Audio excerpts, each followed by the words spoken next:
broadcast through the Wolf Spirit Media Network. Please join us in the chat room at wolfspiritmedia.net. Be prepared to leave your belief systems behind as we go beyond teachers, beyond gurus, beyond duality, ever beyond.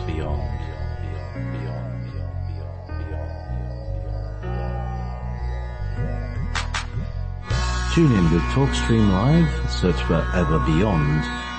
Also, you can call to listen on 712-432-9588. Selected archives are also available on my YouTube channel, Studio 9 Jam. You're listening to Wolf Spirit Radio.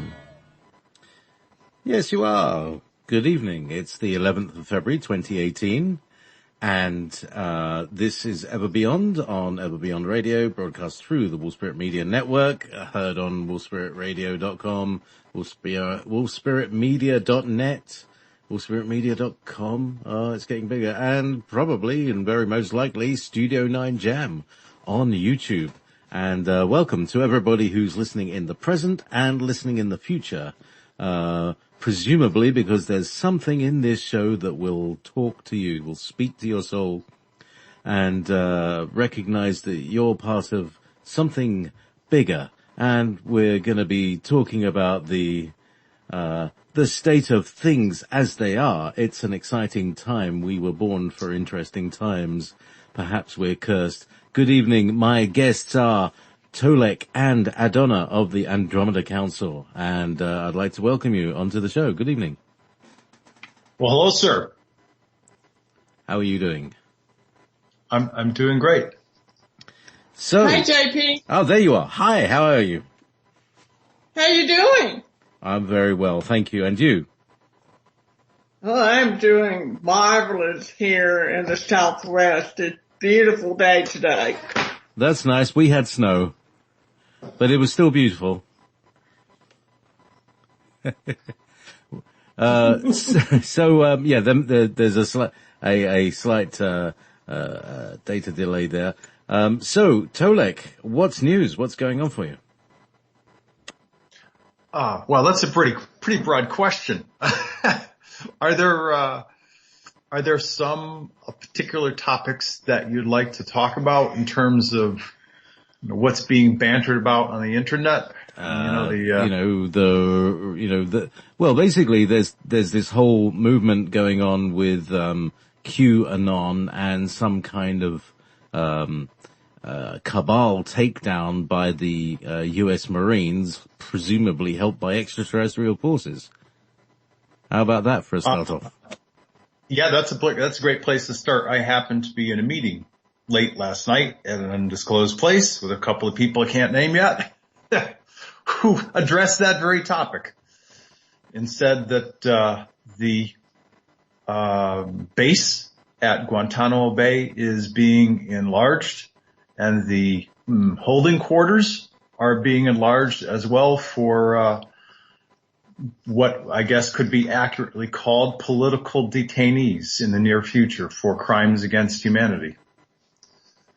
An ex-VIP lounge. Yes. Yeah, that's pretty well said, actually. Yeah. Yeah, and apparently it's being enlarged to hold a few thousand people. Still not big enough, though. Yeah. Pithy sense of humor you have, sir. Oh, well, I have ideals, I got standards and they're not here yet. So, yeah. We have to make do with what we got and we take what we get and, it's a step ahead. Absolutely. So, you've got a gig coming up, is that right? Oh, yes. We're in the early formation stages, but we have 4 speakers committed already. The 2018 Transformational Shift Conference is scheduled for this late September, the last weekend of September. And it's called The Great Awakening. Messages from Our Galactic Family. That's the initial name of this conference.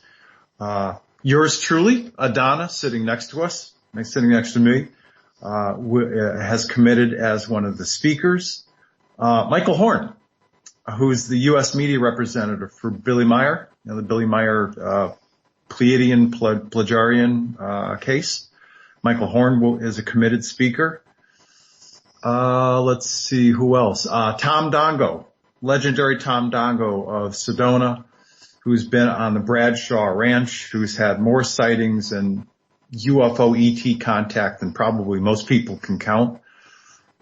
Those three people have committed. The other one that committed just yesterday is another very gifted woman. Her name is Shakara Tosha. She just moved to Sedona, and she's probably one of the more gifted light language ladies that I've ever met.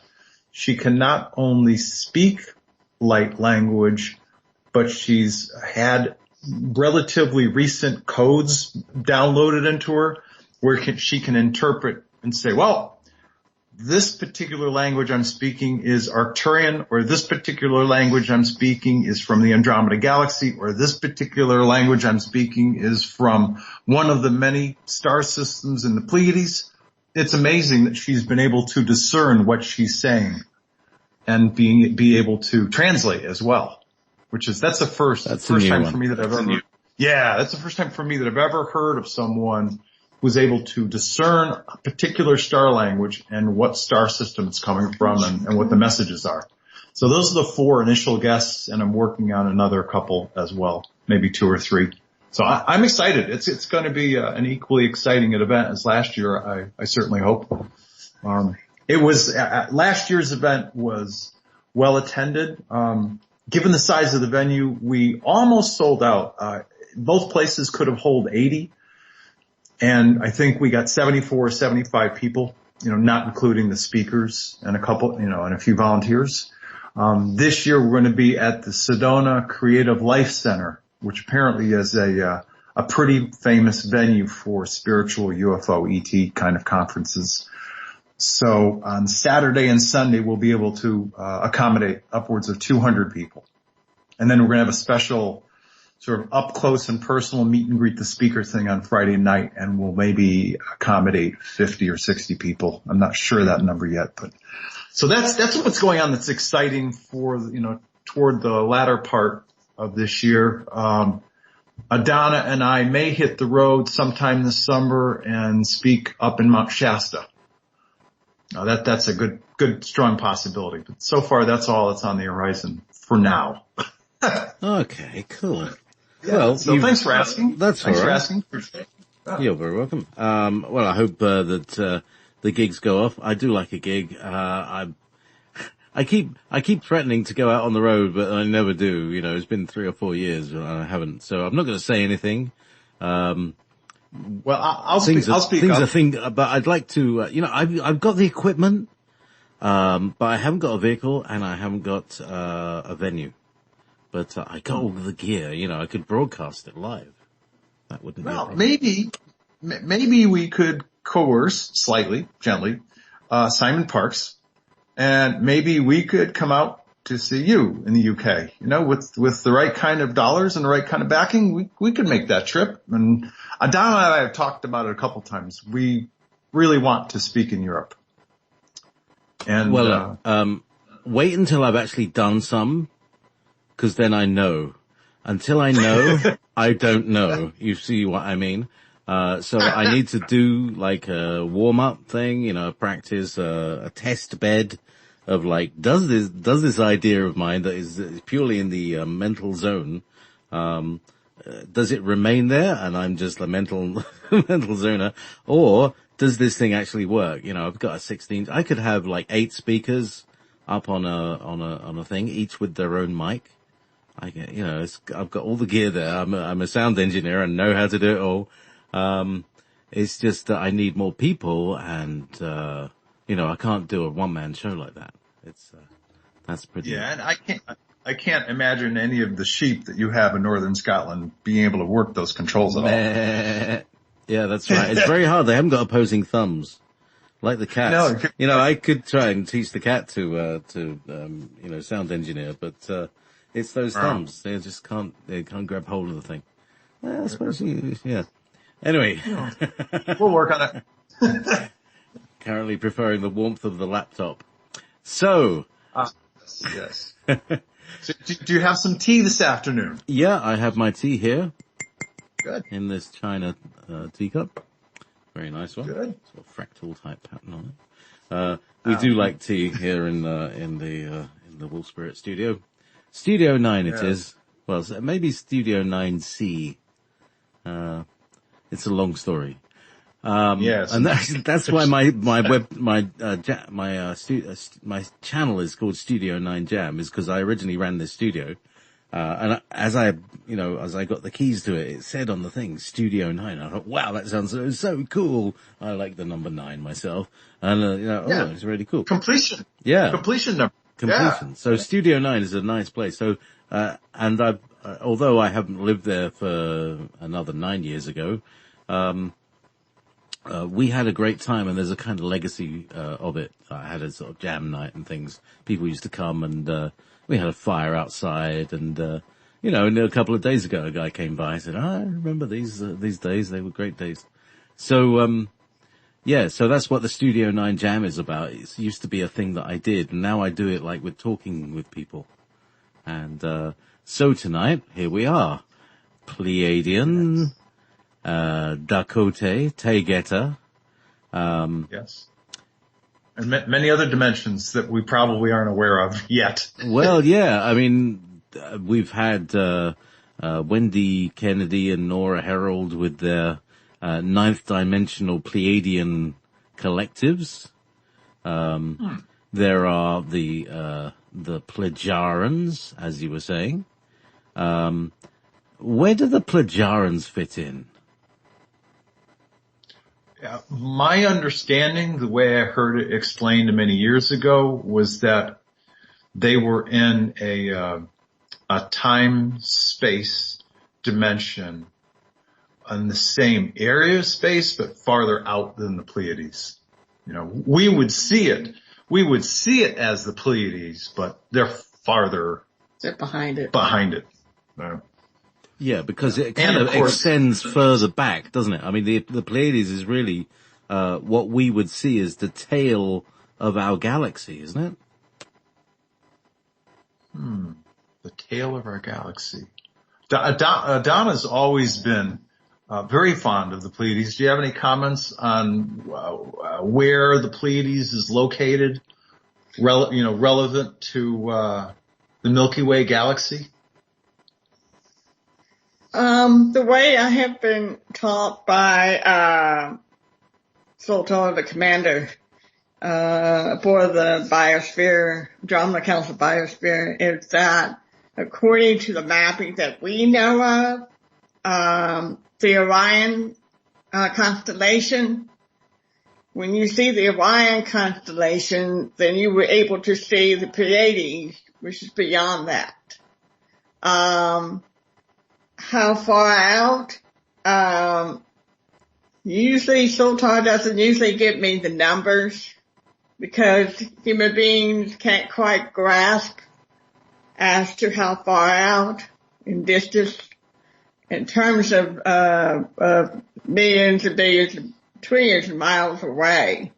But it's close enough to my understanding. It's kind of like close neighbors to each other, because we occupied pretty much the same space, or I should say area of space, that they could determine that, much like, cities, that we have nearby cities that's 5 miles away from here, the same kind of metaphor that you would use in terms of our location, the solar system, of where we're at compared to where the Pleiades are located in the skies. So that's the only answer that I could come up with in terms of in the basic English language what Sultan has explained to me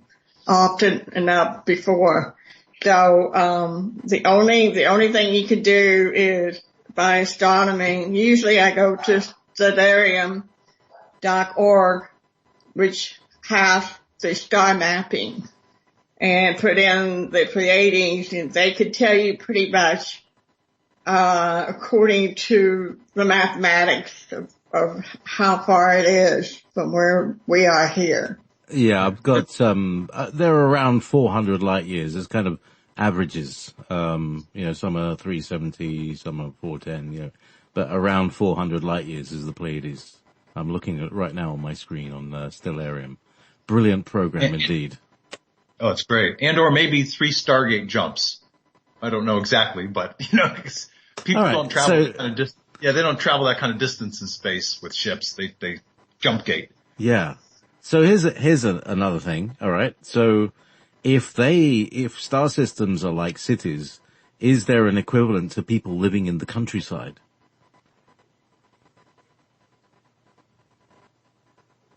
I mean, are there kind of planets in deep space that don't have stars, for instance?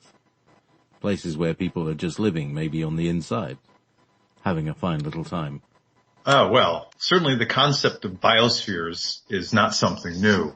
JP was asking if there's the equivalent of people living out in the countryside, say maybe in a far distant star system, maybe not on a planet's surface, but in it.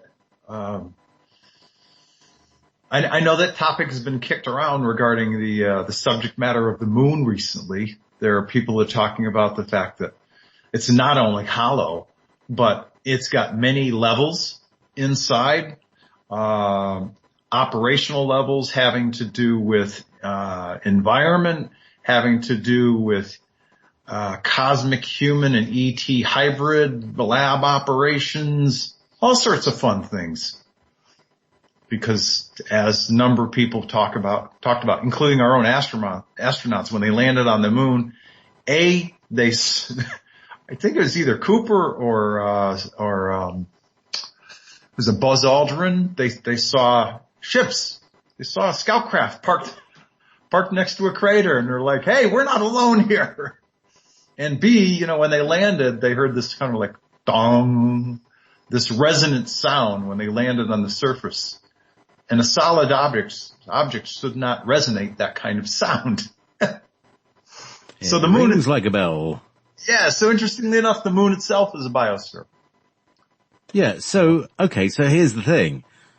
Are there spheres within spheres within spheres? Because, what happens to gravity? Is there hang on. Is there a gravity generating star-like thing at the middle of one of these biospheres?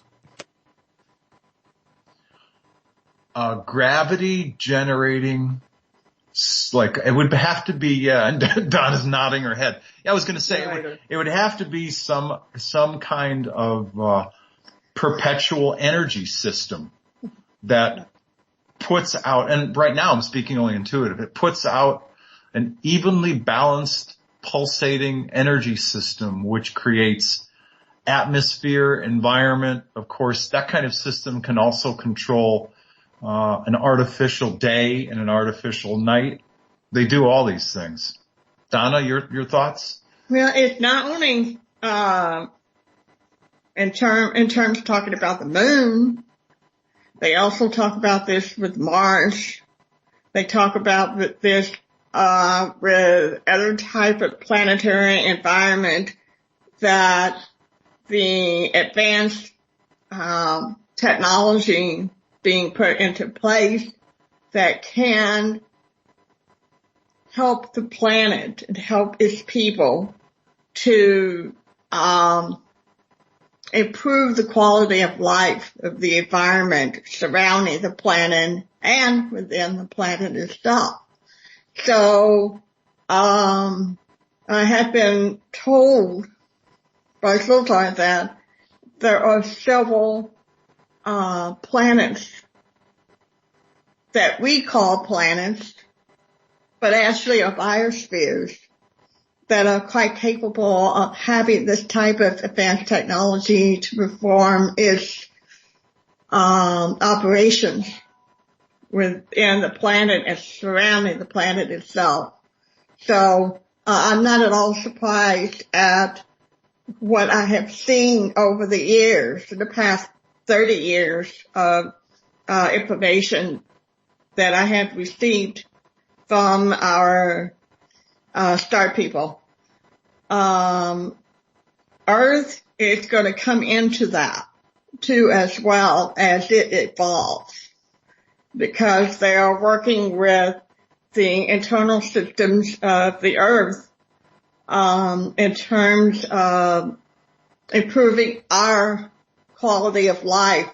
And it's not only affecting the planet, but it's also affecting the life form that is upon the planet and within the planet, including humanity. So this is part of the ongoing evolutionary process, throughout the galactic communities that are coming together, especially in the memberships into the Galactic Federation. A lot of these planets are coming together with their people to help each other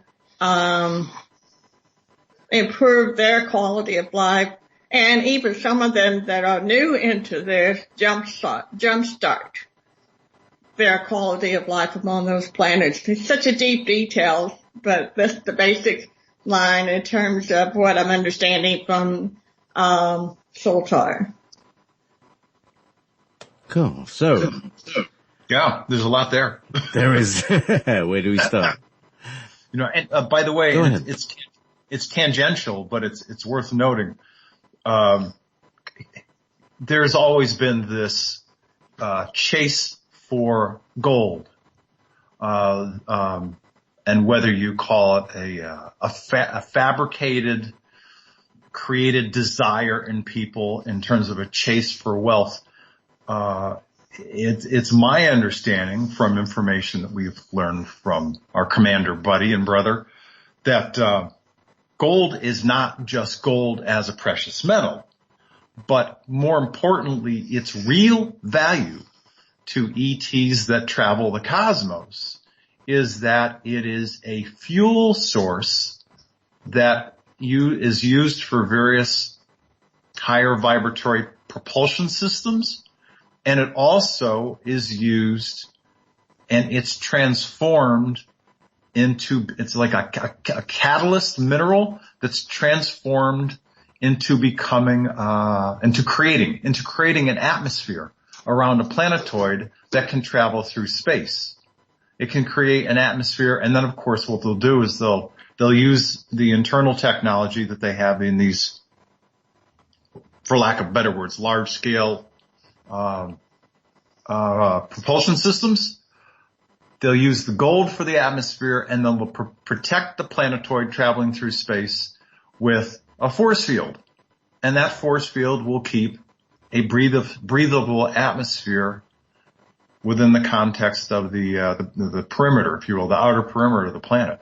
This is amazing technology, but sort of like a foam, like a gold, metal foam layer would look beautiful, wouldn't it? I hadn't even thought about the color aspect of it. I was just thinking about how it's used as, think of a simple equation. Somebody takes some powdered fruit crystals, puts them in the bottom of the glass, and they add water, and all of a sudden you have fruit juice. Well, in this case, they take gold, they process it, they change it alchemically, and it becomes an environment. It becomes a breathable oxygen, nitrogen, hydrogen environment surrounding a planetoid. Awesome. Yeah. It's pretty amazing. Yeah. So what else? And that's why there was a whole bunch of people a long time ago, in our terms, who came here to strip mine the planet of gold, yeah? Right. And there is still a lot of gold, in the mountains, under the seas on this planet. That's one of the reasons why there are so many undersea bases and why so many ETs come to this planet, because it's not only water rich, it's mineral rich. And the mineral they desire the most in terms of creating atmospheric conditions around their planetoids is gold. Why? It's a fuel source. So is this essentially the reality behind all of these gold heists that the cabal have been executing through all these years, that they're actually the gold doesn't really exist because they've sold it all to the aliens for their spaceships? Right. And if you take the concept of cabal to its ultimate leadership, we're talking about Draco, Sirius B, Hydra, Orion, reptilians. That's, at the top of the at the top of the power pyramid of cabal is the reptilians, at least the few that are left on planet. And yeah, they specifically use gold to power their ships. Absolutely. And that's why gold was instituted as a foundation for the financial system that they created in the Babylonian times. And unfortunately, all leads to the reptilians when you talk about the management abuse, financial prison nature of this planet. It's an absolutely beautiful planet, but we've been taken financial prisoners by this money system they instituted, backed by gold. So here's the therefore. Therefore, until we get rid of the use of and the concept of money, we're not going to be free beings on this planet. Money, the whole concept and use of money has to go away in order for us to be free. It's psychically poisoned. And, every aspect of money is poisoned in a way that is a drudgery to have it pass through your hands. Yeah, because and you've spoken with Alex enough, one of his people, I'm not sure if it was Visayas or Mornay, said, "Excuse me? You have to pay to live on your own home planet?" He kind of just shook his head. Exactly. He's like, that doesn't make any sense. No. So, Adona, would you like to chip in, if you excuse the high-tech pun?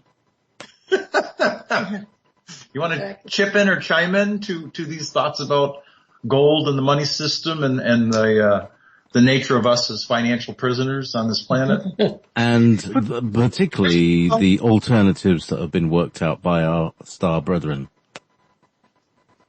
Oh, you mean like just... How does everybody else do it? Oh, in deep space, open trade simply for the sake of helping each other. But yeah, I'm going to close my mouth and let Adona chip in here. Okay, one of the things that, as you guys were talking, I was talking to my commander brother, and I said, okay, if they're taking these gold and keep, pulling out these gold, what's gonna happen to the gold in terms of productions of it? And, Sultan told me that there will always be gold producing by the magma that flows underneath the earth. And he said they could continue building gold. That's what this planet has properties of. And the other thing that I have talked about over the years with them about explaining to them how we live. Because I've had ET people come to me and ask me, what do you mean you have to have paper money in order to buy your house, and buy your car, or buy your food?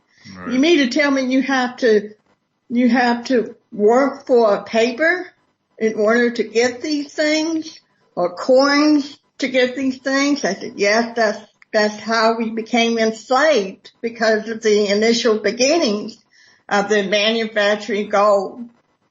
And then it has been enslaving humanity throughout the centuries. So humanity has been accustomed to having to work for a living in order to provide for themselves. And so our star families keep shaking their heads like, I don't understand that, because that is not their concept. That is not the way they operate on the other dimensions. They always trade with each other. There is always plenty of supplies to go around in the universe. But here we are, this one little bald planet, Earth, and we're struggling to live. And we have to live through by means of financial system. Now, they're working on breaking down these financial systems. It has to die out. It has to make its change. But because we have been under the program factors for so long, for centuries, in this money world that we live in, we have to unprogram and undo all of that has happened to us in order to restore us back to the idea of sharing with each other, helping each other, and trade with each other. But that's going to take several years in the making. Once the Earth moves into her new paradigm, then it's going to take several years after that in order to people to reorientate back to the idea of the basics. That is to help each other and share what we have with each other and make trading agreements between our planet to other members of the Galactic Federation planets that wants to trade with us. So it's a long process, but it's coming. Well, that's a good thing to listen to because, well,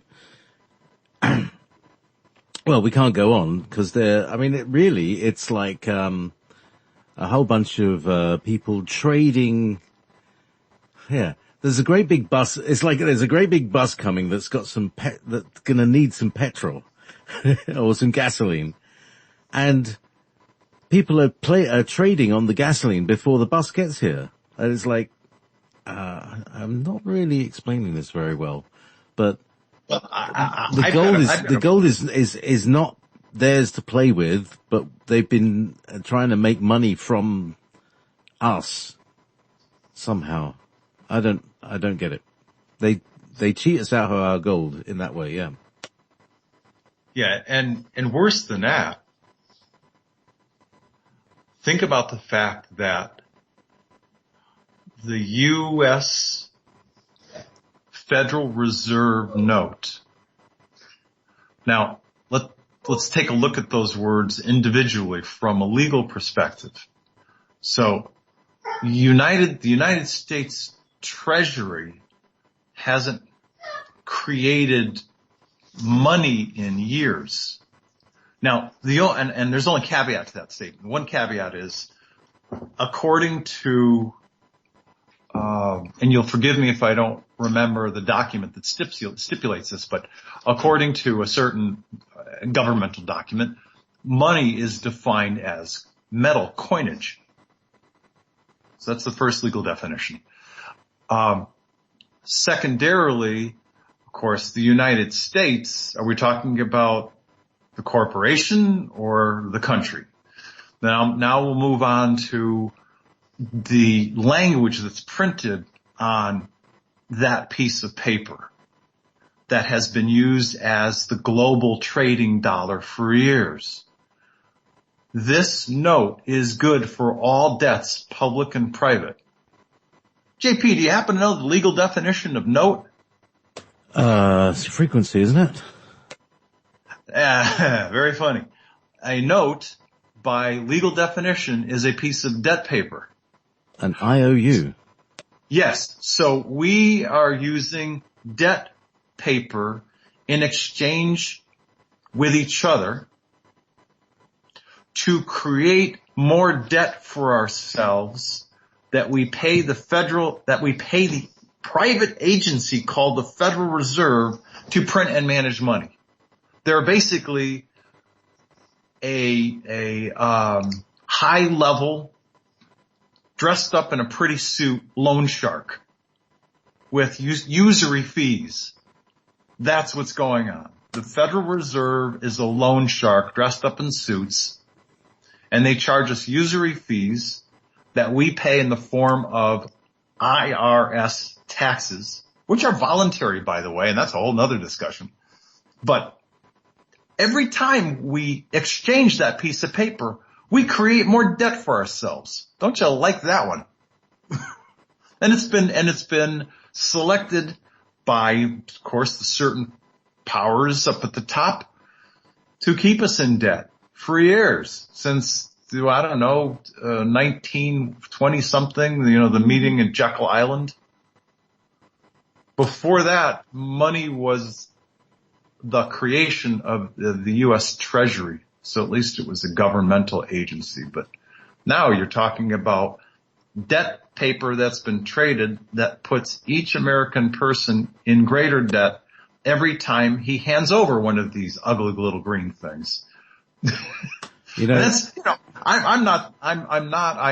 a student of political science. I'm not saying I'm a scholar, but I know enough about the legal definitions that that's exactly what's going on. So philosophically, though, Tolec, I believe that debt equals doubt. How about that? Debt equals doubt. Yeah, that sort of, like it creates the more self-doubt you have, the more debt you'll create. It's like a function of it. And you have to hold a certain pressure of believing in oneself in order to generate money, haven't you? People who are lucky have a certain self-belief that makes that happen. And I believe it's the opposite of doubt. Anyway, it's just a thing. Yeah, interesting. And I believe that the self-doubt is one of these empire brainwashing mind control concepts. It's one of their techniques for keeping large populations under control, of keeping everybody in doubt about themselves. There's another way you could say that, which is those beings that have been on the top of the power pyramid around the globe have done their best and continue to do the best to perpetuate circumstances and events that create fear. And the more fear that they can create and instill on the global populace, the greater control they have. Now, fortunately, that's being reduced by chunks and slices and pieces, but until all of those beings that have been in power for years controlling this planet, until every last one of them is gone, whether it's a human, a cosmic human reptilian hybrid, or a reptilian and or any other malevolent ET that's on this planet, until they're all gone, we're not going to get our planet back yet. That's every single one of those bad news beings has to leave, has to be removed, has to be taken out of power. When that moment happens, that's when we become free, when it's our planet again. That's the ultimate goal. It needs to become our planet again. Yeah, and in terms of, because one of the things that Adona says, and I'd like you to comment maybe also on this, Adona, is when the Earth ascends, namely that the planet is ascending, and we might get to know about it a little while later. Is that what we're talking about here? Okay, I'll repeat what you just said. What JP just said is the moment when Mother Earth, when the planet ascends and births herself as a higher dimensional world, Is that the moment that we're talking about when this planet will be free?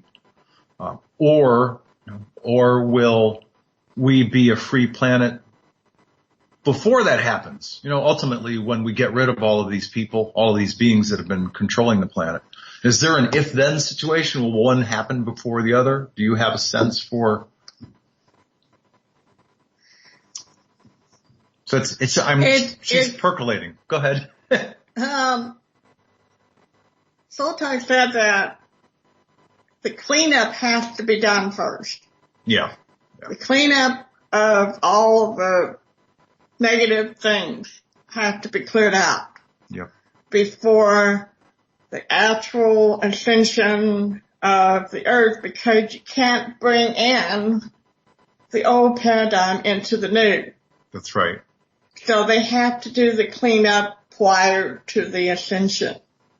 And the cleanup has been going on really hard in terms of our ET star families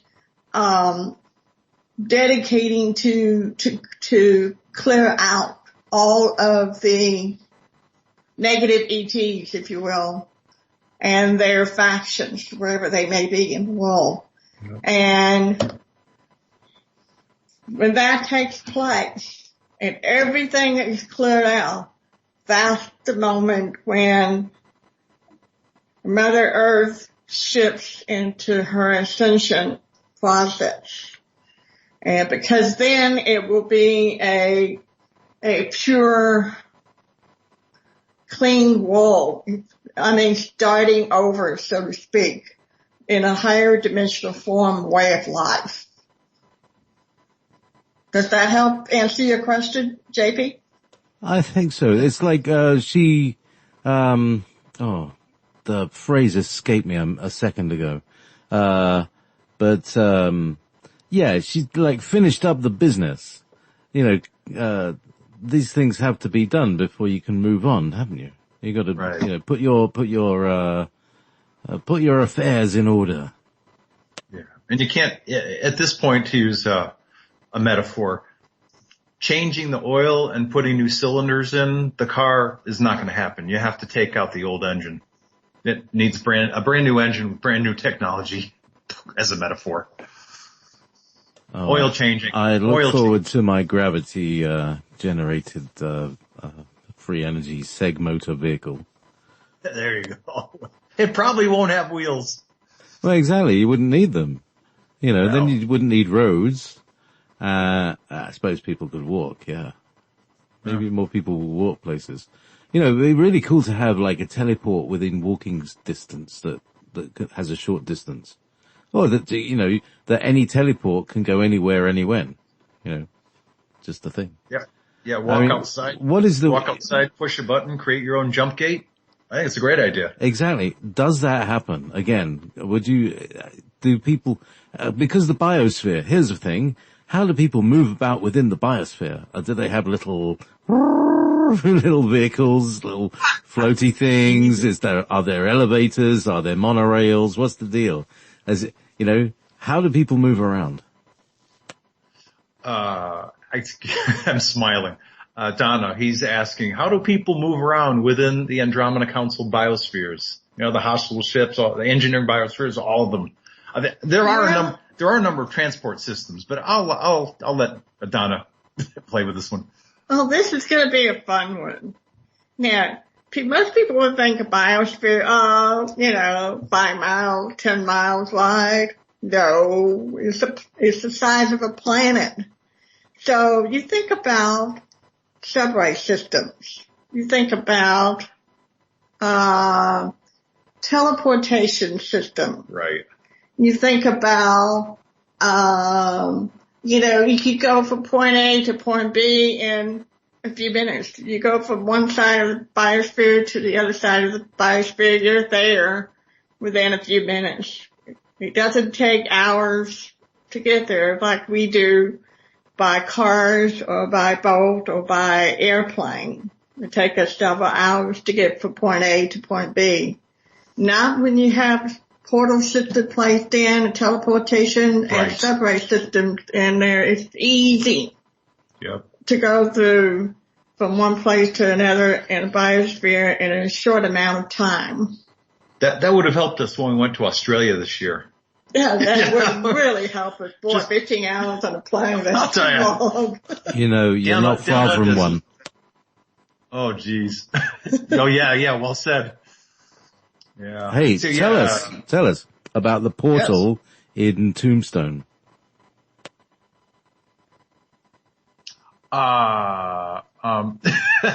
Well, you're close. There is a town in southeastern Arizona named Portal. And it is close. Yeah, it is close to Tombstone. And there, I have heard and read a couple of different stories about how people have wandered into different areas in the wilderness. And there you are, and that area is a little more lush and green than the rest of Arizona, but suffice it to say, it's still desert.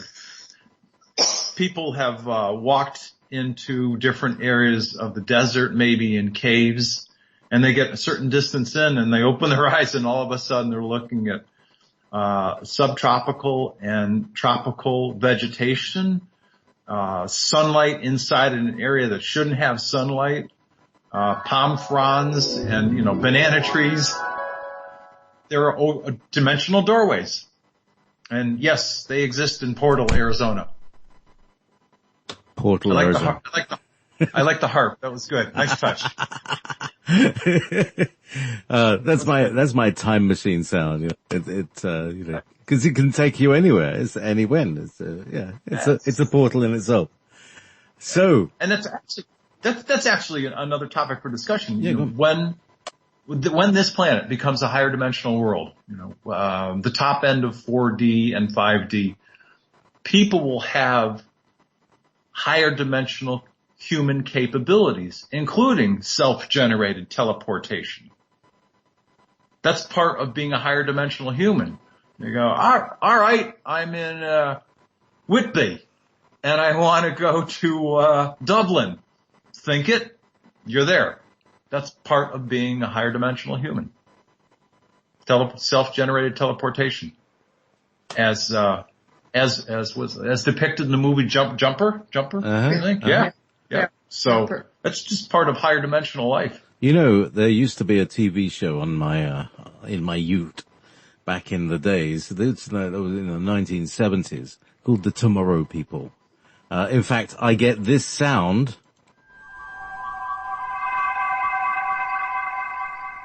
That's the sound of them doing exactly what you just said. Wow. They were called the Tomorrow People. They're 12, 13 strand kids are waking up, and one of the first shows is that there's a child and she's in the market. And suddenly she hears all these people and starts holding her head and screaming, and these two guys, they kind of jaunt in, they beam in, they call it jaunting, and, they take her back to their lab where she's kind of educated as to, you're waking up and this is what it feels like, and it's like a sort of, awakening Neo moment. And, they have all these different, superpowers, so to speak, just like what you're talking about. And they were talking about this is in the 1970s. Finally, we're getting, it's coming through. So please tell us more about these things, Adona. JP said, tell us, I guess what he's asking is, tell us more about higher dimensional life and how humans are, what humans are like as higher dimensional humans. Okay. It's actually a fascinating topic. What I have seen when I was there for the biosphere, at least one of the John McCouncil named biospheres, they have a normal life in their dimension, just like we have our normal life here where we're living in this physical world. In their world, in their dimension, they could telepath, they could levitate, some of them can eat, pure, fruits. It's kind of like fruits that have all the components in it, including protein. That means that they don't eat animals, like we do here, beef and chicken, fish. They have recreation facilities there. They have parks and mountains and lakes. So, if you think of our planet on the surface of our Mother Earth, you see what we have on this geographical, topography type of planet. Well, in the biosphere, they do have and built into those areas that are parks that have the variety of their homes from their star systems. And each level of the dimensions, it depends on where they're from. They have their own floors where, they live their lives on those floors in different dimensions. And they were showing me one time about this particular couple with a child. The child must be at least a year or 2 years old.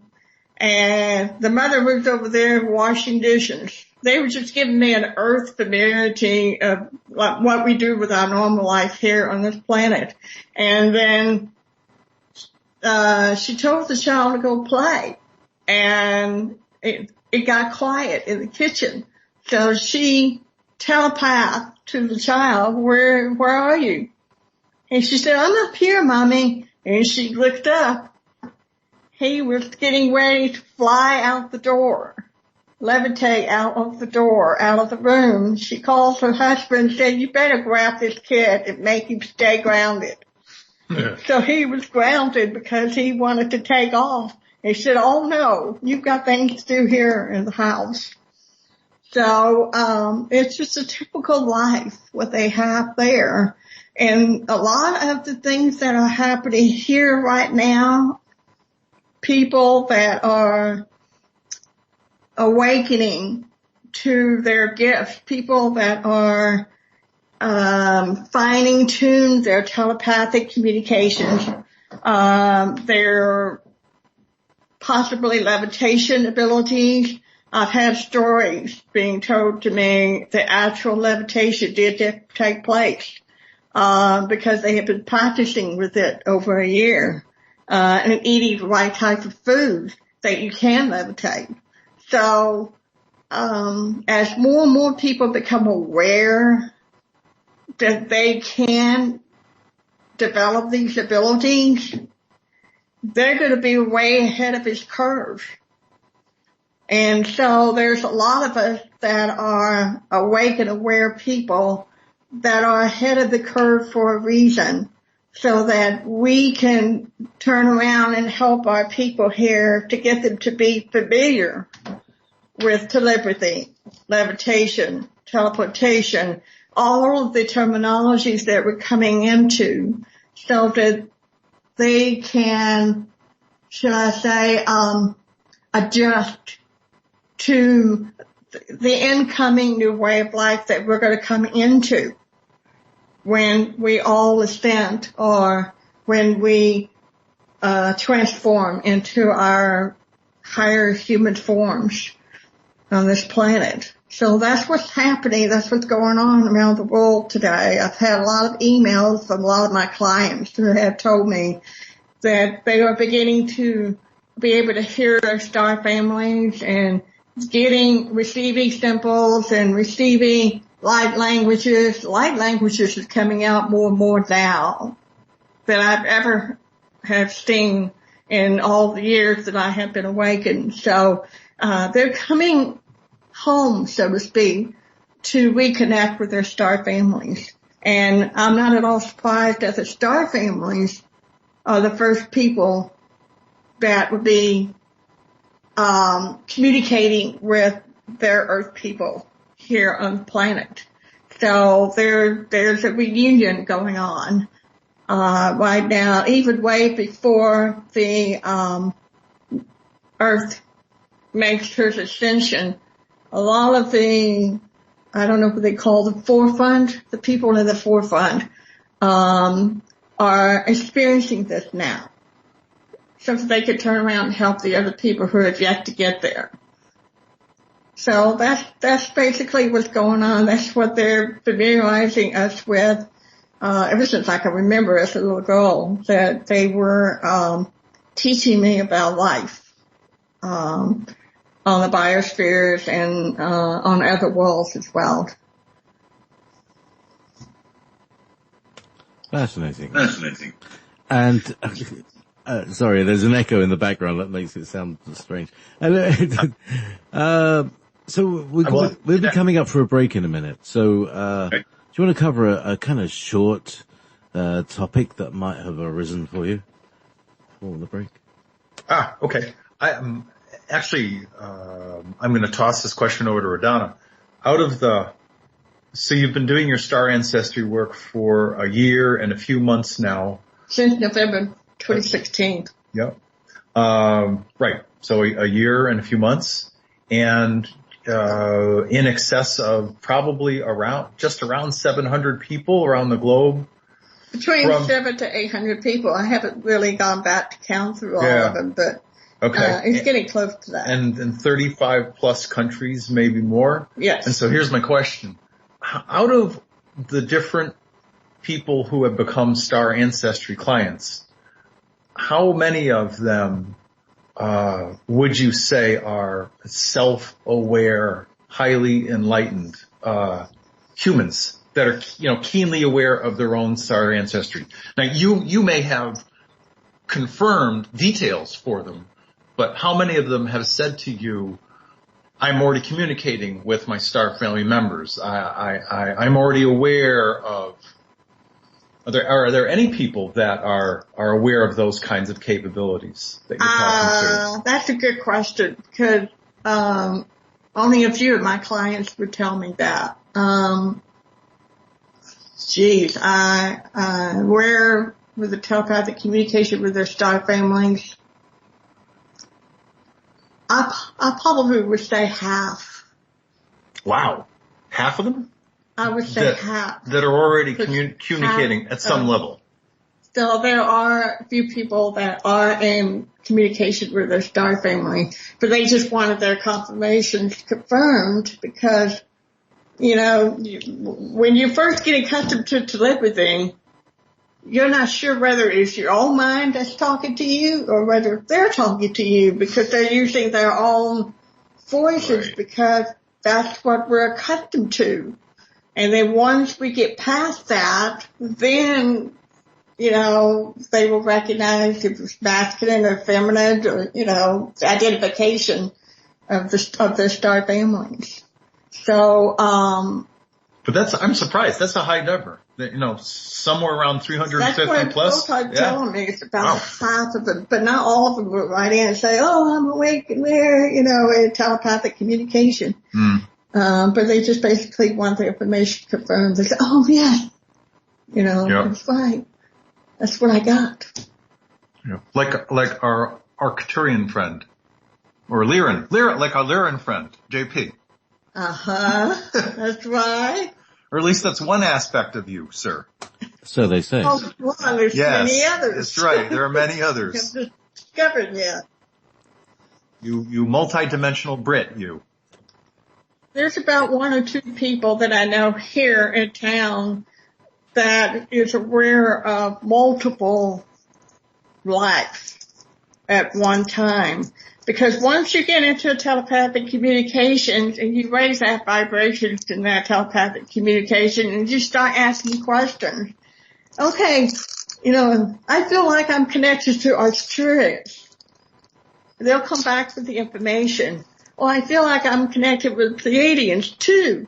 They'll come back with the information. I've had a couple of people that had parents from 2 star systems. Right. So I had to create a report that involved both star systems so that she or he could get that information, an idea about what the planet looks like and what the people are and so on and so forth. And so they have both now have two lives that they are aware of that they can go back into. So here's the thing, you know, there's this guy, right, somewhere, you know, I might be a manatee, just having a dream, right? Hanging out in some other star system, somehow also existing here on planet Earth doing this. That's correct. That's exactly it. We are beings made of light, made of energy, living a simultaneous existence in different dimensions all at once, including this little blue ball, planet Earth. And there's, if you will, a fractal of the totality of our soul that operates and animates this human body. Just a small, small piece. And then there are other aspects of our total soul self that's out doing things in other places. So you may even be living on a tropical world someplace where it's nice and warm and sunny all the time. Apparently I have an incarnation on Jupiter. Ah. And there's no chocolate there.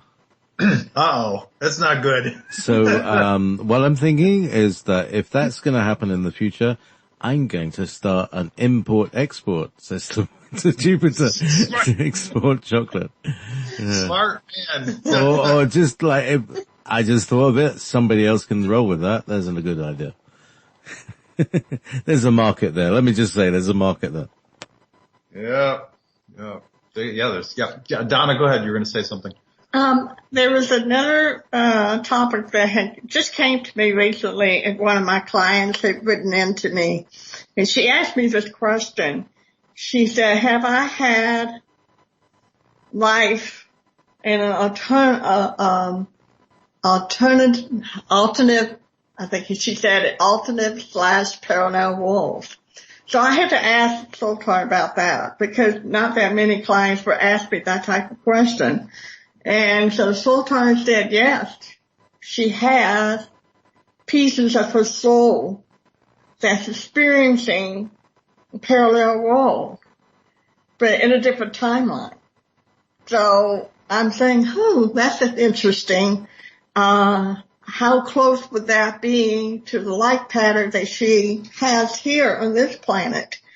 There's some things that could be similar. There's some things that could be different, you know, in alternative parallel wall. And I've never really thought about that, you know, because I'm so accustomed to thinking about, okay, we're multi-dimensional beings.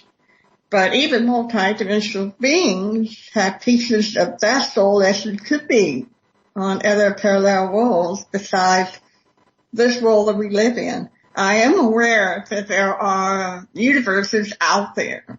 As space expands, it moves. Mm-hmm. So when space moves, it means even universe expands, it grows. So that's why they say there's no beginning, no end. It's just continuing. And I also understand that between universes, there's wormholes. That you go from one universe to another. If you outgrow the universe you're in, if you want to explore another universe, you go through that wormhole. And because like,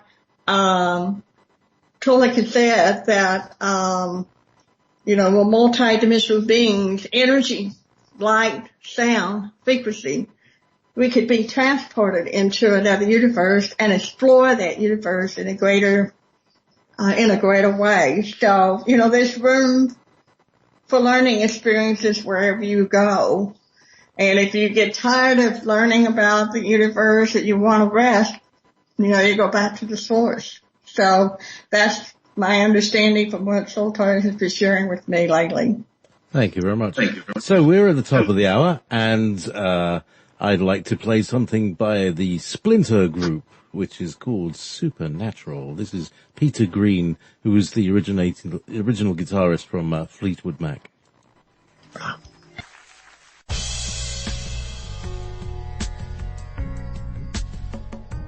You're listening to Wolf Spirit Radio.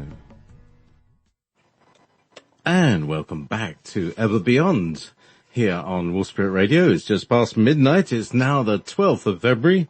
All those double numbers that we're doing. There was one moment I looked up at the clock and it said 11 Feb 23 33 33. Did my head in that one while you were talking. We were talking about money as well at the time, which is like the third ray, the archetype of business is ray 3. So anyway, I'm joined by Tolec and Adona of the Andromedan Council, or the Andromeda Council. Do you want to actually talk about? Is there any news from anywhere else in the Andromeda Council? Is it only Earth that's the kind of big drama queen capital of the galaxy? Yes. We are the big drama queen of the galaxy because, and as we talked about a few times, there are, 21 planets that are going to be going through the same transformation that we are. Mm-hmm. 18 of those are considerably different than Earth, but yet still have organic beings that live organic lives like we do. All right. The other two, and as I'm saying this, I'm sort of building a picture. Think of a pie. Out of the whole pie, Earth is the only slice where there is a multiplicity, a huge, great diversity of cosmic humans from all across the cosmos that are all living on the same block, this beautiful blue planet. There's great diversity in language, in humans, in culture, in quote-unquote religious beliefs, and that's another story altogether. But there's all this huge diversity on this one planet. And with all of that diversity, we, of course, have a clash in values from time to time. Having said that, for the most part, the other two planets that also have organic human, if you will, humanoids, they only have one or two races of people. And though they've been messed with by the reptilians as well, their own process of evolution and higher dimensional transformation is going to be a lot easier than ours because they're not as messed up as we are. And they also don't have the great diversity that we do. It's just going to be easier for a lot of other worlds because they don't have the great diversity that we do. And therefore they don't have any clash of culture, ideas, thought, mores, values. They're pretty uniform from planet to planet. Not so with Earth. We're the great collective repository of life on this little pinwheel arm in the Milky Way galaxy. And we're out in the farther reaches of this galaxy. Yeah, we're like at the tail end of one of those. You take the Milky Way and you sort of look at it from top down. We're on an arm that's kind of like at 7 o'clock, but out at the tip. So we're not even near the central part of the galaxy.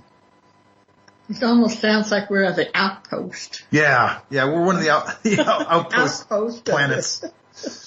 The wild, wild west of the galaxy. Oh yeah, I'm sure. Yeah. And, unfortunately, we are also emotional children.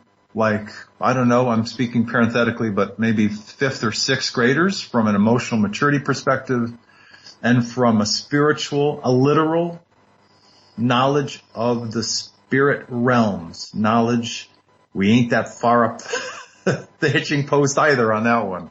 There's just a lot that we're going to have to learn as this planet transforms and when we ultimately start trading with other worlds. There's just so much that we're going to have to unlearn about our world and learn brand new about who we really are, where we really came from. Adona, what do you think about the rewriting of history books? Oh my goodness. The rewriting of the history books, yes, definitely, because, as you all know, today we have technology that it's like a topographic readout map. If you look at, History Channel, or Archaeology Channel, where they're scanning the land for the ancient buildings that were buried underneath there. And they're discovering a lot of materials, information that eventually history's gonna have to be rewritten. Our Universal Librarian for the Adona Council Main Biosphere has archive records of planet Earth and its beginning. So, I was shown classrooms where, people will be given updates. And we call them here downloads, because we're getting downloads from our star families, as to the accuracy of information, that is given to us. So, in this case, when, we come into the new paradigm of the Earth, there are going to be people that's going to be on the ship, having to relearn all of the history of the planet and its people. So it's a big undertaking, because Azar, who happens to be the chief medical officer aboard the Adona Council Main Biosphere, she is in charge of the soul essence records. And with that, she knows the level of the soul essence belief systems that has been programmed into them, throughout the centuries of their incarnations here on Earth. So all that has to be healed, cleared out, and introduced, or should I say reintroduced, the truth about this planet and its people and how we came to be, why we're here, where are we going from here. And in addition to that, they also will expose us to people from other star systems, their histories as well. So it's, like I said, it's a big undertaking. And this is something that they have already discussed aboard the Adona Council meetings they have had, throughout the years. And what can we do for planet Earth? How can we bring humanity up to our level where we're at right now? And so this is part of the responsibilities of the Adona Council to take on this planet and its people and bring them back up to the level where we should be, in this respect. So does that mean someone, for instance, from deep in the desert, incredible poverty, almost starving, to be brought up to the level of the most abundant of us? Okay, I'll repeat JP's question. He said, does that mean, as an example, someone who lives deep in poverty out in the desert, maybe they don't have a good home, maybe the scarcity of water, they're just having a very, very difficult life, that even that kind of impoverished person will have an opportunity to be brought up to the highest level of knowledge and education and living conditions? Absolutely. If they want to. It's up to them. Yeah. I would anticipate, Donna, that you're talking about a time when nothing is contingent on money any longer. Right. Yeah, I thought so. Yep. Changes that we must make, that need to happen. Coming on from the idea of deprogramming, it seems to me that the entire human population of Earth and of planet has a certain form of PTSD. I'm sure that the Andromedans and Arcturians are aware of it. How do they deal with that? That's a really good question. I'll address one aspect of it, but I'll first repeat your question, your statement to Adona. What JP said was, and again, I'm going to paraphrase. Okay. I'm sure that many of us, as we incarnate life here on Earth, suffer from a form of PTSD, post-traumatic stress, even beginning our lives here. How do people from what we know as on Earth as the Andromeda Council in deep space called the Galactic Council, do they have what kind of plans might they have to help people with, if you will, spiritual and or emotional post-traumatic stress? And then I'll address how people like Marie Batchelor is currently helping people with that same topic. So, Adona, go ahead. Okay. It's interesting you brought that up because Adona Council members didn't leave anything out.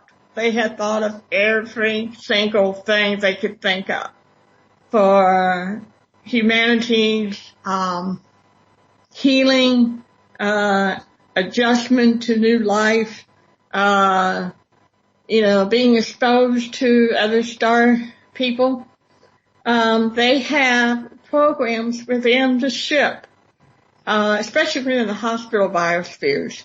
You have, like you do on Earth, you have medical teams, you have counseling departments, you have education departments, you have apartments where they get to meet and adjust to other life forms that's out there.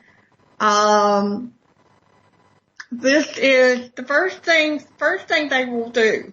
Number one is they will evaluate the soul essence of the incarnated person, Earth person, and see where he or she is at. What kind of things that they need to be healed of. Medical teams, that's the first thing. The second thing is counseling. Once they get through the counseling, they go into education to update them in terms of new information, or we introduce information that they have forgotten over the centuries. Then they have their reevaluation again to see where they're at. Are they comfortable with it? Are they understanding what is happening to them? Are they able to deal with telepathy or deal with any kind of incoming abilities that they will have? Then they would either decide to remain with the new paradigm of the Earth, or they could remain on the ship, or they could go into what they call exchange program with other planets. So they could learn new trades, begin their new lives on other worlds. It's just so many options that humanity has to work with. So that's pretty deep in terms of what they think an overall needs of humanity to begin with. So what? Well, before I jump in, JP, any questions on your part? Wonderings? I always have wonderings. That's my entire life has been making space for wonderings. That's why I have a large diversity of guests, because, Yes. not one of those, a myriad of guests can answer all the questions that pop up during my, what is this, thing, I do quite well. Yes. And fortunately, there are, emerging on this planet right now some very, very, talented and gifted women that I and Adona have met. Two of them are, Dr. Marie Batchelor, who is a friend of ours, a very elegant young woman, a very bright young woman who was a family MD in Australia for many years, a mother of 5 children, and she was taking a walk one day about 5 or 6, 7, I think 7 years ago on a Saturday morning with her family, and a young teenage girl lost control of her car and killed one of Marie's sons. I think he was age 4 at the time. Well, that event completely transformed Marie's life. Suffice it to say that here we are, I guess 7 or 8 years later, and today she is still a healer, though she no longer is a practicing medical doctor. And what she's able to do is detect vibrational inequities, vibrational problem areas in people's bodies, and also because she has the traditional training that she's had, she can identify problem areas in people, and using the unique energy healing methods that she has, she can help clear up people who have different variations of post-traumatic stress or have various emotional challenges that keep them from fulfilling the best versions of their lives that they can be or want to be. There's a young woman I know here in the States who lives down in the greater Phoenix area, comes up to Sedona once every week. Her name is Sarah Christine Graham. And what she does specifically is that she will look at, I'll create a fictitious person, Susan James or Susan Jones. And let's say that Susan has certain problem areas in her life. Well, Sarah will look at this person and through a series of queries and tests determine what kind of DNA bleed through that there's been from this person's ancestors, this person's family lineage, going back to the mother or the grandmother or the great-great-grandmother. Emotional negative programming that's been transferred through the DNA, traumas that prior relatives have passed on, simply birthing this person into this human body. Sarah has certain modalities that she uses to help release these modes of post-traumatic stress as people incarnate in this life. And I'm sure there are other people doing similar work. There's a gentleman who's a friend of Keith Roberts who does ground control with Major Tom Radio, and his name is Viking.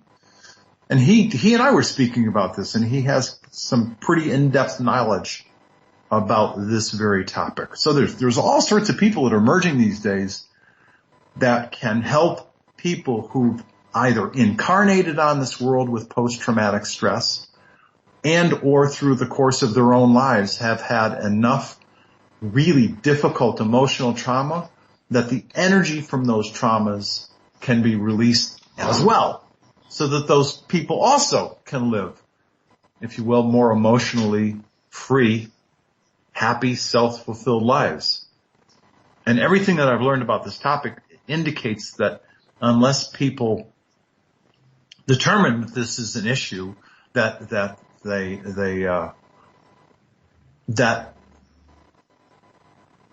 they have this residual energy, however they've gotten it, about the only way to live the kind of free, fulfilling life that we have a right to live is simply to have the work done and scrub it.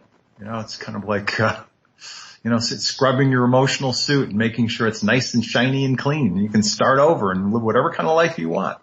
Making choices from whatever perspective you want, because there's no more dross. There's no more emotional junk weighing you down.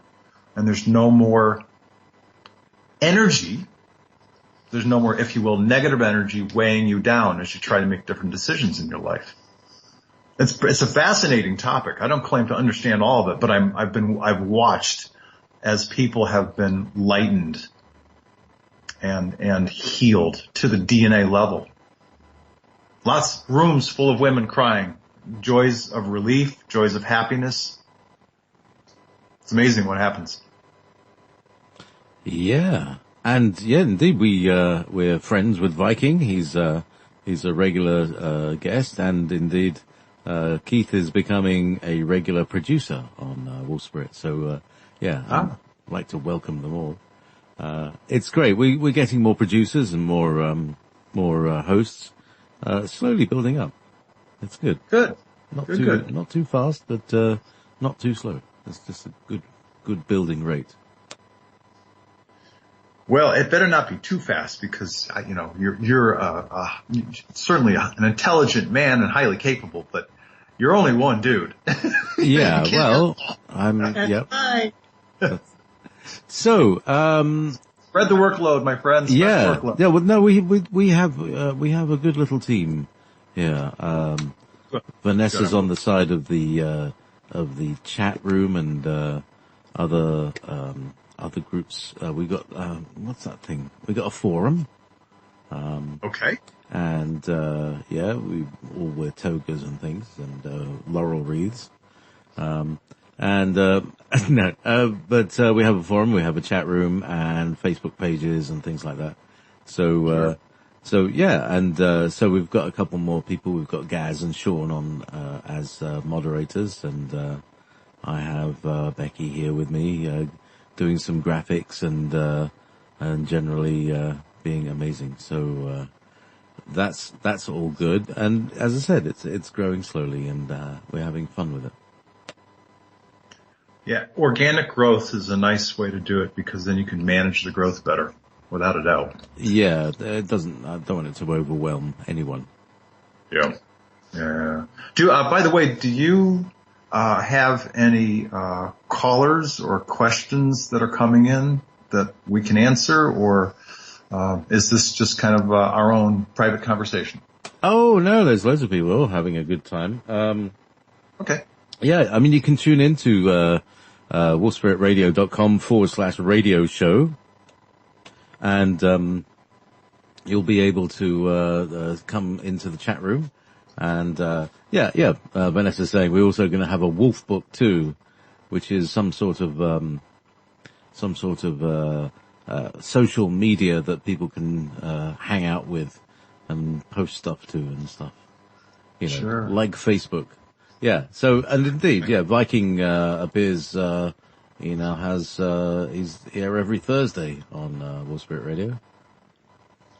Anyway, bright man, great depth and wealth of information, without a doubt. Good voice as well. Yes, he does. Rise, big man. Yeah. Hey, by the way, how is our gentleman friend Alex Collier doing? How's he doing these days? He's good. He's I've just done his promo for next Friday. He's done 51 webinars so far. Okay. Over the last 2.5 years. Good. Mm. How about his health? I know he had a couple of rounds of some real internal challenges. He seems to be more or less over the health challenges that he had, indeed. Good. I'm good. I'm glad to hear it. So indeed. Yeah, and if you want to volunteer, get in touch with Vanessa, or Bring the Light, Sean, and we'll find some way of giving you a place But everybody needs a place to express, don't they? Yeah, well said. Yeah. Yeah, and you JP, you provide a very warm and inviting environment for people to express and share their views. I'm honored to consider you a friend over these many years, and you've always made it just a great environment for us to open up and talk. And so, just a simple thank you from me to you for your years of friendship and intelligence and sense of humor from time to time. We need that sense of humor. Yes. I tell you, one of the first individual stars of the Pleiades that I kind of identified as a potential is that home before I learned the bigger story and the bigger story and the bigger story, was in fact Tegeta. And that's a really funny name, really strange word, but that's the one that seems to be something to do with me. So could you ask Adona about this potential connection, please? Did you hear this? Oh, okay. He said, interestingly enough, that when he started all of this work years ago, one of the brightest stars in the sky, I'm speaking parenthetically, one of the brightest stars in the sky that spoke the loudest to him was the star Tegeta, located in the Pleiades. Oh, my goodness. Yeah, the star of, in fact, our home world, which is Dakota. That's interesting that you said that, JP, because back in 1987, after my UFO sighting in front of my house, about a month later, I went to see a new friend who happens to be a channel in Central Texas area. And we went outside. They live on a farmhouse, and it's on top of a hill, and there's nothing for miles around. And we decided we were going to go outside and look at the stars in the night sky. And I decided, well, I'm going to find out where my home wall is. So I looked up in the sky, and I was pulled to a symbol of a question in the sky. And the symbol of the question, I asked my friend, I said, what constellation is this? I said, it looks like an upside down question mark. And she said, oh, you're looking at the Pleiades. I said, well, that's where I'm from.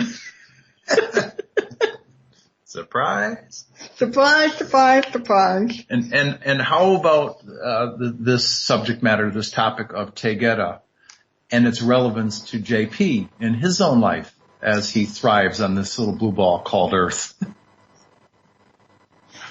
Are you speaking of in terms of what his life was like in Tegeta?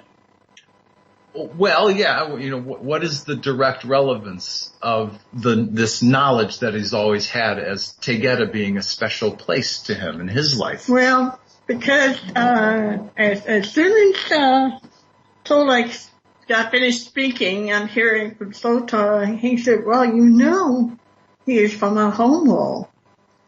I said, you mean to tell me that we've been speaking to JP all this time and he's from Dakota? And he said, yes. Yep. I said, no wonder. Hi, neighbor. No wonder we get along so well. Finally. Yes. And, I don't know if you know this or not, but I'm looking at JP right now. I think it was roughly the people that originally populated Dakota hundreds of thousands of years earlier had moved from the Lyra star system. Yes. JP. So there's the direct Lyran connection.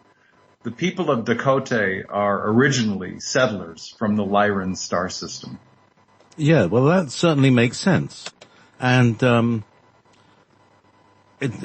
they are fifth dimensional now. Were they third dimensional then?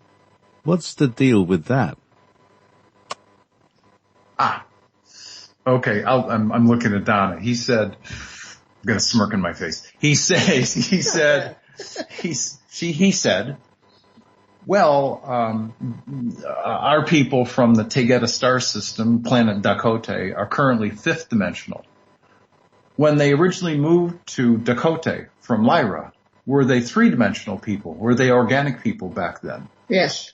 Yeah, I knew that answer, but yep. Yes. So, double yes. Yes, they were. And so, is there a hidden question behind the words, what's with that? Well, what's with that? So does that mean that they've gone through a similar process to us, or has their life been a lot more peaceful? Good question. Yeah. You know, what's up with that? Yeah. Okay. Sorry. So JP's saying, did they go through a process that we are going through? Did they go through a similar process that we're going to go through? Or was their evolutionary process a lot easier, being three-dimensional humans on a relatively uniform world? According to Sultar, he said that I'm asking him mentally, how many of the thousands of years ago, and he told me it's about 100, he want to say 150,000 Earth years ago. Yeah. Close to 200,000 years ago, because of Earth terms and their terms different. That's actually what you told me, a couple of years ago about the migration of the Lyran people to Dakota, like a couple 100,000 years. And he said that, in their three-dimensional forms, when they arrived to the Pleiades, in the Tegeta star system, Dakota role was relatively, I want to say new. Because I could see the pureness of the planet. And they have definitely an easier time of evolutionary process than we do here on this planet. And because there is no diversity of people on Dakota, it's pretty much, how should I say, peaceful planet. Life there in the early stages was very, it's almost kind of like, I keep hearing tropical type of atmosphere. It makes me want to think of the Amazon location or the Australia location. It seems to have some kind of tropical pureness to it. The animals they had there, are, very different from what we have here. But the animals there are not, violent, I should say, like the animals we have here. They're pretty peaceful, wolves that they lived in at the beginning. And then, of course, there were founding families that set up their settlements on the Dakota wall. And with that, they began to expand and grow from there, becoming a fifth-dimensional planet. And so, in answering to your question, it is much, much more easier for them from the Lyra star system into the Dakota star system, especially in the world of Dakota, compared to what we're experiencing here on this planet Earth.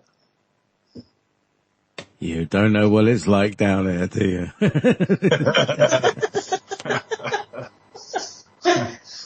That's right. To borrow the term from the Star Trek universe, welcome to Urapente, the mining prison planet. Oh, one of those episodes, Right. Because, sometimes it is like a Star Trek episode where they get kind of brainwashed into believing that they've been on this planet forever and they just work and they do this thing. I love those episodes because that's really how things are, aren't they? That's right. That's right. And we have to also make sense in all the different worlds that we exist in.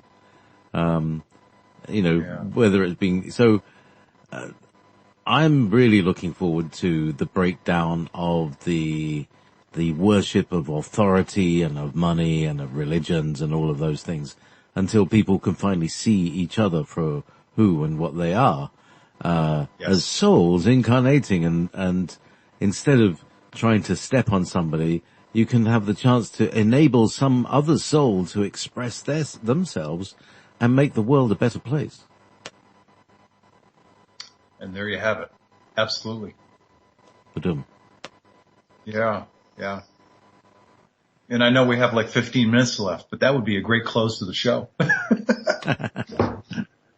So, would Adona like to express any, or in fact, is the captain wanting to say anything?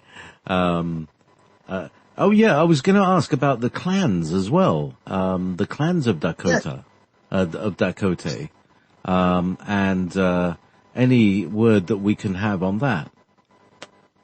Well, I can tell you that Adona and I are both born of a family that's of the Bear Clan. There's certainly many others. Do you have any contributions to that?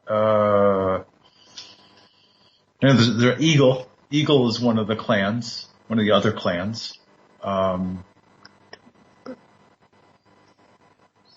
Are there any particular aspects that you're interested in regarding each of the clans or any of the focus?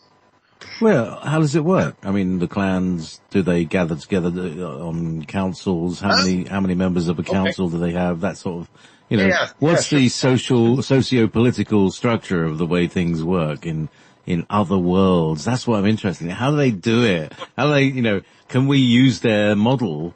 Or is our, do we have a pathological condition here on Earth that prevents us from working in that more idealistic way, perhaps? Or maybe it's more rigid. I don't know. What's the deal? Yeah. Okay. On the planet Dakota, and I'll contribute some of my thoughts, and I'll let Donna jump in.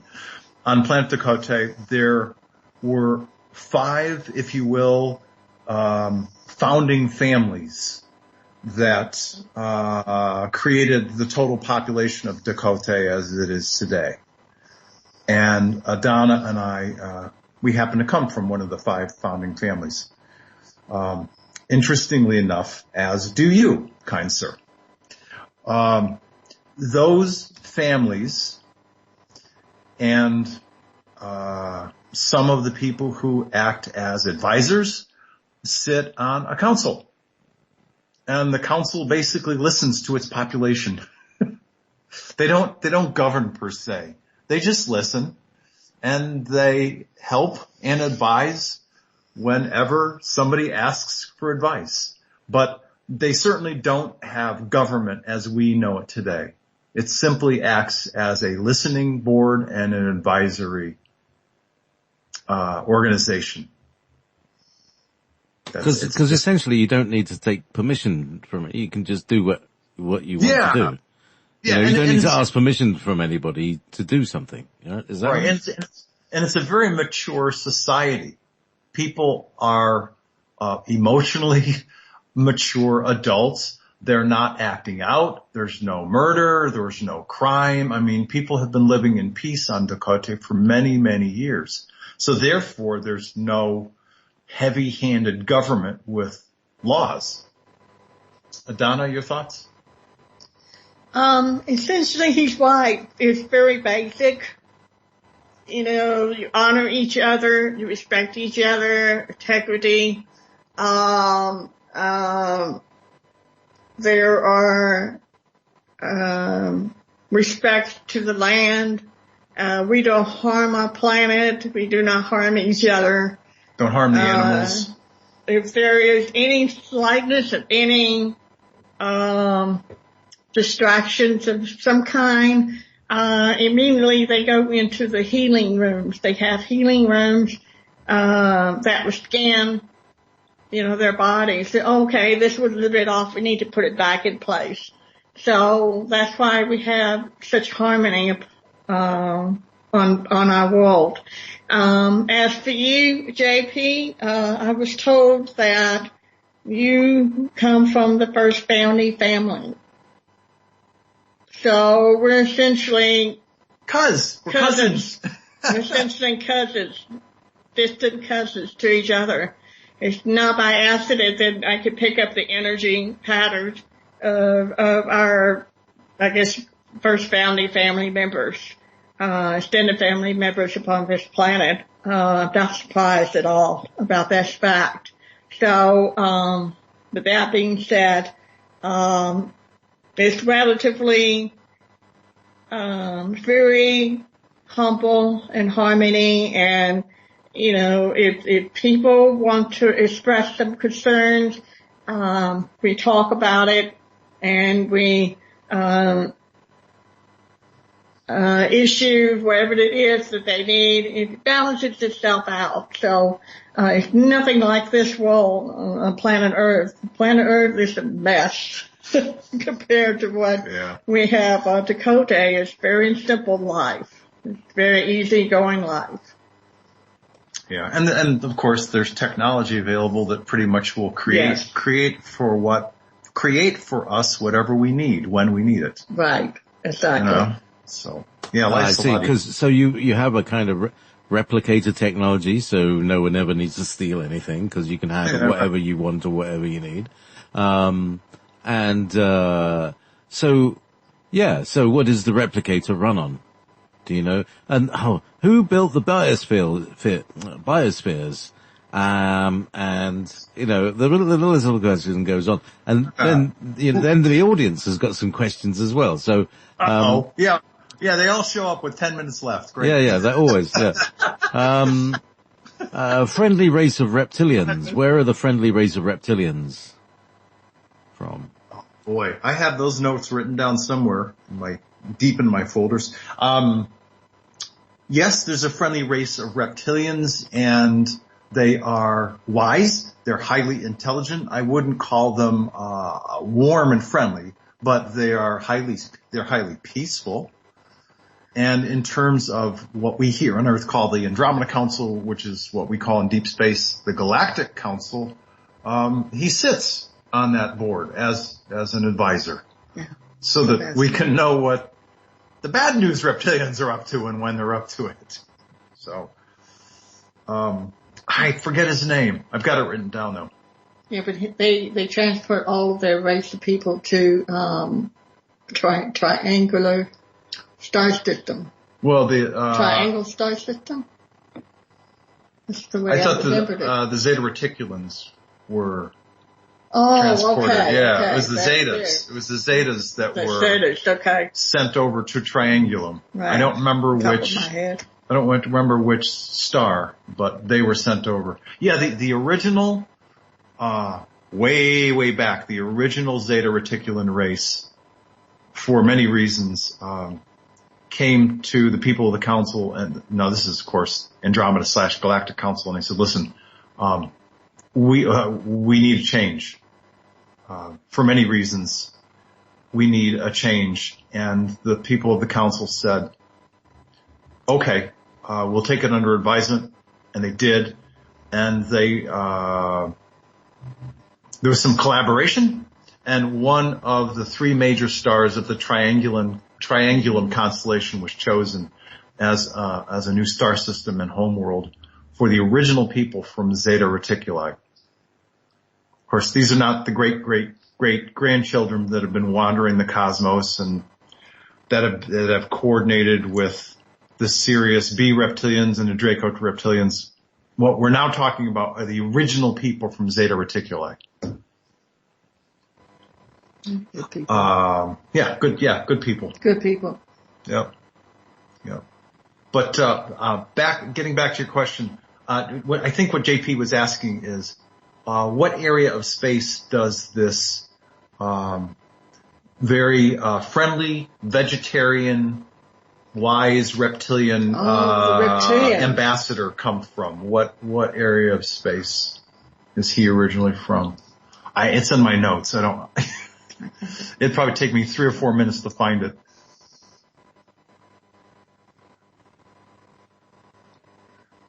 I keep hearing Orion constellation, but I keep thinking Betelgeuse. But don't quote me on that, but I keep thinking Orion. You'll have to get back to your notes on that. Yeah. Because I don't remember. Yeah, there's 7 years of notes. I don't know where it is right now. But you asked me that question years ago, and I can't remember. In any case. So, triangle. What else? Yes. There's a question from Richard. He is saying the third?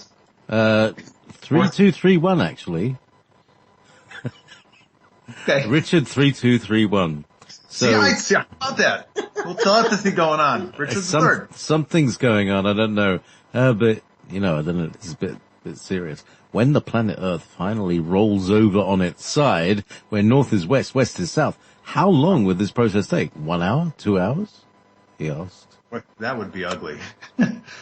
This gentleman asked, how long will the process take of the crust of the Earth as it moves from like 12 o'clock to 3 o'clock, when it finally does its crustal shift adjustment?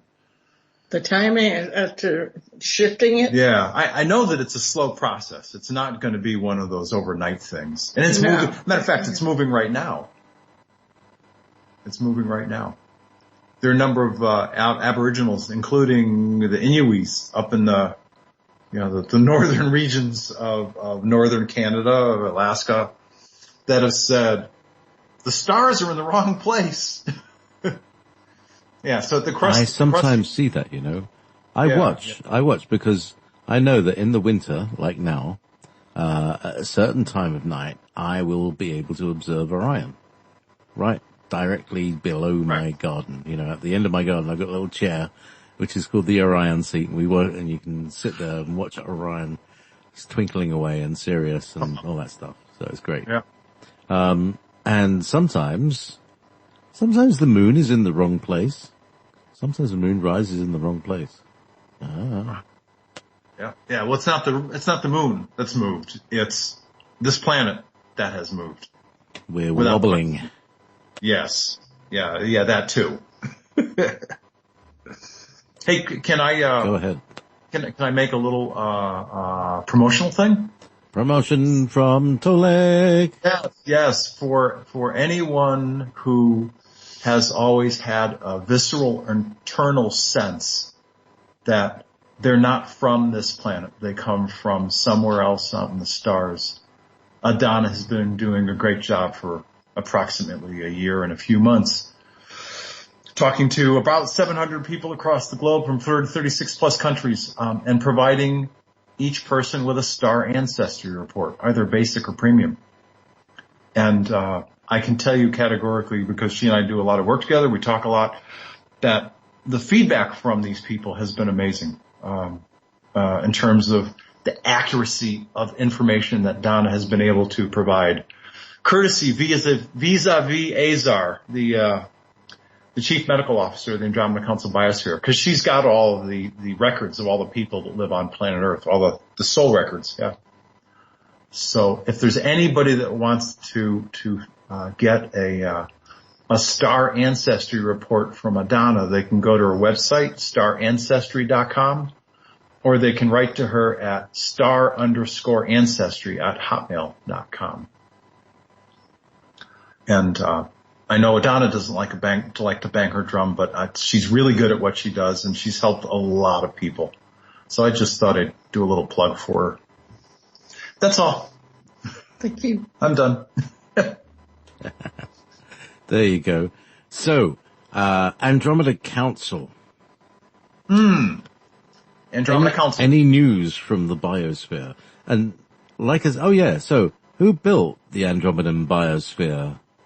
And who built, where are these ships made? Is there an enormous kind of, how do you make something how do you build a ship? So surely it's manifested like some sort of, That's a good question. I got a good question. Go. Man, how do you do this thing? How do you build a planet? How do you build a hollow planetoid that goes anywhere from the size of Pluto to the size of Jupiter?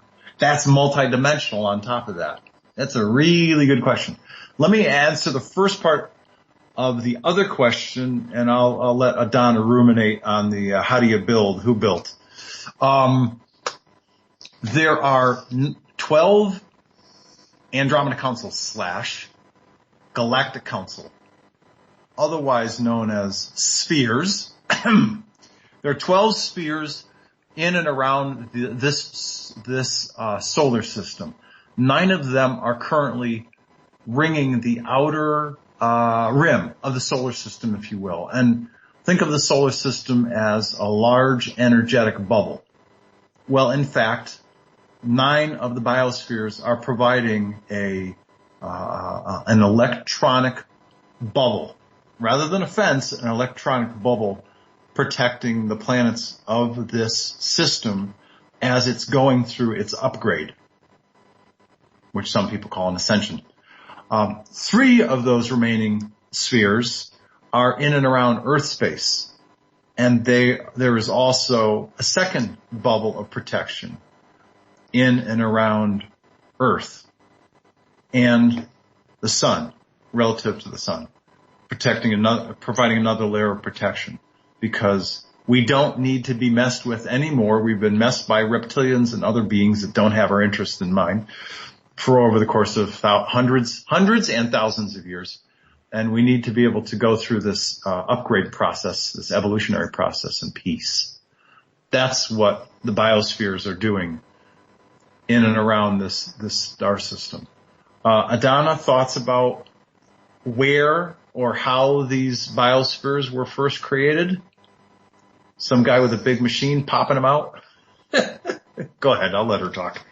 Sultard was showing me they have a huge crystal technology within their biosphere that can create other biospheres. What they do is the engineering biosphere will create a dimension. What the size would be, how many miles wide, how many miles deep. So it's sort of a terraforming, terraforming specifications for a biosphere. Yeah. Terraforming specifications. And then they go to an area of space where it's away from other planets. Yep, smart. Because they do not want the technology to interfere with the other planets. So they have to go to an area of space that is nothing around. And then they will beam into space a holding pattern to create this terraforming biospheres. Then they put an energy bubble around it to hold it in place. Then they go inside and create the floors, the quarters, the parks, the whole process. The generators usually within the center of the planet. Right. Biosphere, if you will. And then they get that set up. Isn't that like a big crystal blue plasma core? Yes. Yeah, I thought so. Yeah. Yes. And with that, once they get everything in place, they start it up to make sure that it's operational on all levels. And how long does this take? Not very long, according to them. It takes, in our Earth time, it takes a week to create a biosphere. How about that? And I can't imagine that, and a human mind can fathom that. But in the other dimensions, it's nothing to them. They can create whatever they want to create in a split second. So in this case, within a week's time, it's all done and operational. Then they test it out, just like what we do with our transportation here. Where we create a new transportation, whether it's a car, airplane, or boat, we test it out first before we put it out to be run by other people. That's what they do. Yeah. And on the seventh day, I didn't even think about on the seventh day. On the seventh day they rested. Somebody said, Magrathea is the word that comes to mind. Time to get a beer. Vodka ale. Yes. Yeah. L ale. Yes. L. Right. So hang on, no. I've just confused everybody. I've just typed Magrathea as the response to a question. Magrathea is the fictional name of the planet that created planets in the Hitchhiker's Guide to the Galaxy. But the question is, what is the name of the person that Adona is communicating with? And I want to get it exactly right. It's Captain what? Oh, it's the gentleman who's the commander of the primary Andromeda Council biosphere. It is a pseudonym. It's a name that he's created, and it's Zoltar. Same guy we've been talking to for 7 years, Zoltar. He's not gone anywhere. He's been on the primary Andromeda Council biosphere and responsible for all 12 biospheres for many years. That's his job. He's commander. It's just that she hasn't used that word too often, because early on when I was speaking, a lot of people made fun of that name. And I said, hey, this is a created name. Oh, wow. This guy sit inside of a glass booth and spit out, what do you call it? Psychic cards. I'm like, all right, fine. We're not going to use the word again. So yeah, it's just, I've chosen not to repeat that name simply because it took a lot of grief for it. But yeah, it's Zoltar, Zoltar, and it's a pseudonym. Just another name for commander. Yeah, it's a created name. It means commander. Okay. So Zoltar. Yeah, it could be commander. Yeah. So anyway, yeah. Magrathea, the fictional planet that created planets, can make a biosphere in a week. And as you say, on the seventh day they had a beer. That's so, right. Who knows? Listen, we're right out of time. We're running over time. Thank you so much for coming on Ever Beyond. We've gone beyond the beyond. I hope it will fit in a 2-hour slot. Thank you very much. And www.andromedacouncil.com and www.starancestry.com. Tolec and Adona, thank you very much and good night. You're very welcome, sir. You're welcome.